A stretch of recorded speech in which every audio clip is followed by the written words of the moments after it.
Assalamualaikum warahmatullahi wabarakatuh. Kembali lagi di channel Kelas Kimiaku. Nah, kali ini kita masih membahas mengenai redox.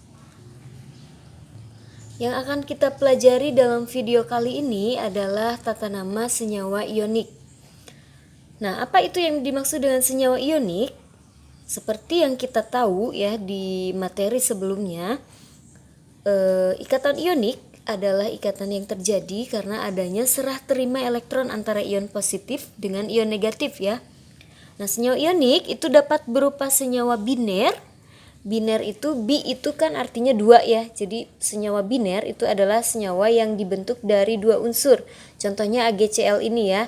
Ini dibentuk dari unsur Ag dan juga Cl. Nah, ini contoh senyawa biner. Lalu dapat juga berupa senyawa poliatom ya. Senyawa poliatom itu berarti minimal dibentuk oleh 3 unsur atau lebih. Contohnya FeSO4 ya. Ini dibentuk oleh unsur Fe, S dan O. Jadi dapat berupa biner ataupun poliatom ya. Nah, untuk penamaannya aturannya itu seperti ini yang yang dikasih tanda ini ya. Ini aturan untuk penamaan senyawa ionik. Kalau logamnya golongan utama atau golongan A, maka langsung saja nama logam ditambah nama non logam tambah akhiran ida. Kalau logamnya golongan transisi, maka harus dituliskan muatannya. Jadi aturan penamaannya menjadi nama logam lalu muatan di dalam kurung plus nama non logam plus akhiran ida. Nah, muatan ini ditulis dalam huruf Romawi atau angka Romawi ya. Jadi 1 Romawi, 2 Romawi, 3 Romawi ya. Nah, kenapa seperti itu?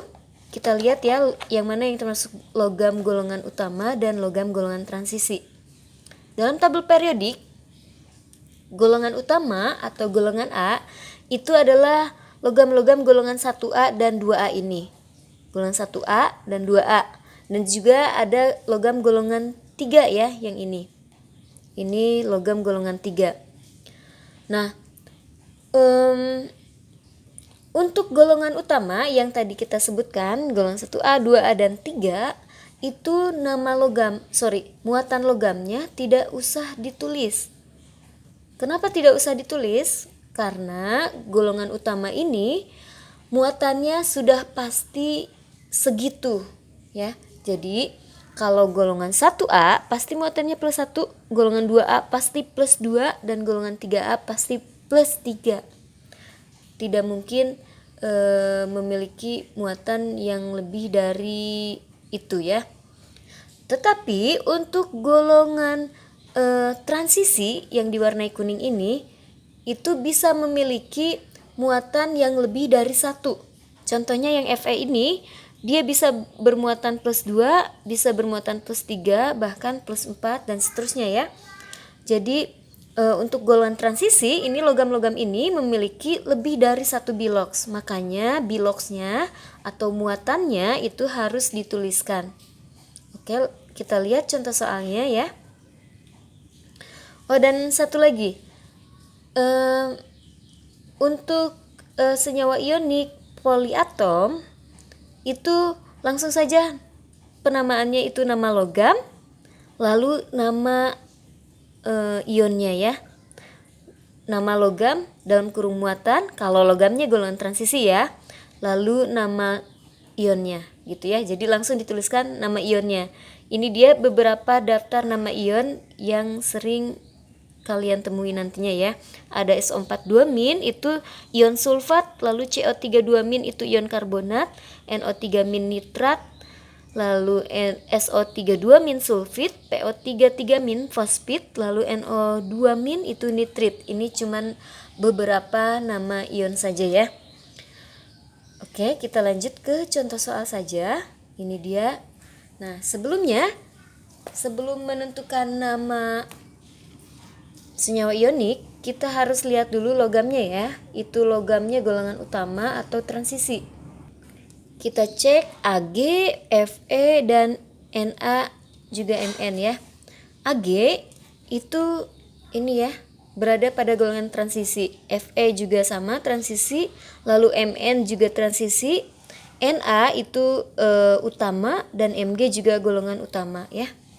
Dan harus diingat bahwa untuk golongan utama itu muatannya tidak usah ditulis. Jadi yang ditulis adalah muatan dari golongan logam transisi saja ya. Oke, bagaimana cara menentukan muatannya? Nah, kita tentukan dulu biloxnya seperti yang sudah kita pelajari di video yang sebelumnya ya. Contohnya yang ini AgCl. Cl itu kan muatannya -1. Biloxnya -1. Berarti yang Ag ini adalah +1. Nah, Ag kita lihat namanya dalam tabel periodik itu namanya adalah silver. Silver itu perak ya bahasa Indonesianya. Jadi di sini namanya adalah perak dalam kurung 1 karena muatannya +1 yang ini, lalu klorida. Oke. Jadi akhirannya pakai ida ya. Oke, ada yang terlewat tadi. Kalau F akhirannya ida jadi fluorida, Cl klorida, Br bromida, I iodida, lalu O oksida, S sulfida, N nitrida, C karbida, P fosfida, dan seterusnya ya. Oke, lanjut yang AgNO3. Ag itu, nah ini bagaimana cara menentukan muatannya? Nah itu ada di video sebelumnya ya mengenai bilox unsur-unsur dalam ion poliatom ya. Tapi kalau misalnya terlewat, kita lihat di sini saja ya.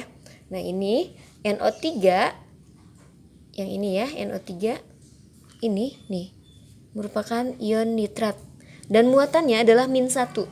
Jadi kalau ini -1, yang ini berarti +1 ya.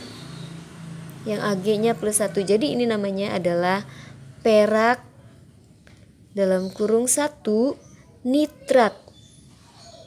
Karena NO3 ini adalah ion nitrat ya. Ini -1 ini adalah muatan dari NO3- ya, yang ini ya. Jangan salah yang ini. Bukan bilox dari O atau N ya. Oke, lanjut saja yang FeCl2. Ini besi. Berapa muatannya? Kita lihat yang ini. -1, Cl itu -1 kali 2 -2 berarti yang Fe +2. Jadi besi itu muatannya 2+, dan Cl itu klor ditambah akhiran ida jadi klorida. Lalu yang ini FeSO4. SO4 itu muatannya 2- yang ini. SO4 muatannya 2-. Berarti yang Fe adalah +2 karena SO4-nya -2 ya. Jadi muatan plus dan min kan harus sama ya. Oke, jadi ini namanya besi 2 sulfat. Yang NaCl ini -1 berarti ini +1. Jadi besi maaf. Ini karena ini golongan utama jadi tidak usah dituliskan muatannya ya. Jadi ini langsung saja natrium klorida. Lalu ini MnO2, kita lihat yang Mn tadi merupakan golongan transisi. Jadi harus dituliskan muatannya juga ya. Kita cek. Ini O itu -2 kali 2 itu -4. Berarti yang Mn +4 biloxnya ya. Jadi ini ini namanya mangan dalam kurung 4 oksida. Magnesium karena dia golongan 2A jadi tidak usah ditulis muatannya. Jadi namanya magnesium sulfat ya. Tidak usah dituliskan muatannya ya. Kita lihat ya yang ini. Dan ini tidak ditulis muatannya karena dia golongan 1A, logamnya ya, natrium itu golongan 1A dan magnesium golongan 2A. Jadi untuk golongan utama muatannya tidak perlu ditulis. Oke, sedikit saja meluruskan yang senyawa ionik poliatom ini kita lihat kalau yang masih kurang paham coba dilihat dalam penentuan bilox ion poliatom ya. AgNO3 ini diionisasi dulu. Jadi Ag plus NO3. Nah, karena NO3 itu muatannya min ya. Nah, ini min ya. Jadi pasti NO3 itu muatannya min 1. Nah, karena ini min 1, jadi pasti Ag-nya plus. Yang Ag itu plus 1. Lalu NO3 ini penentuan biloxnya sama saja seperti yang sebelumnya ya. Jadi ini min 2, O-nya min 2 kali 3, min 6. Oke. Ini hutangnya 6.000 ya. Jadi min itu utang. Utangnya 6.000. Bayar berapa? Biar utangnya tinggal 1.000. Berarti bayar 5 ya. Jadi ini plus 5.